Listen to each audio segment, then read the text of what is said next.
this video we will be talking about prime numbers. Prime numbers are numbers that can be divided by 1 and itself. 1 because obviously every number can be divided by 1, and itself because of the same reason. So, but for prime number to be a prime number, it can't be divided by anything else. So an example would be 2. 2 can't be divided by 3.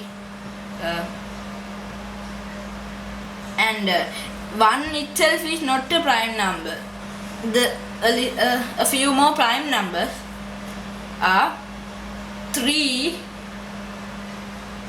5, 7, 11, and there's a lot more prime numbers. I hope you learned something from this video, and see you next time. Bye.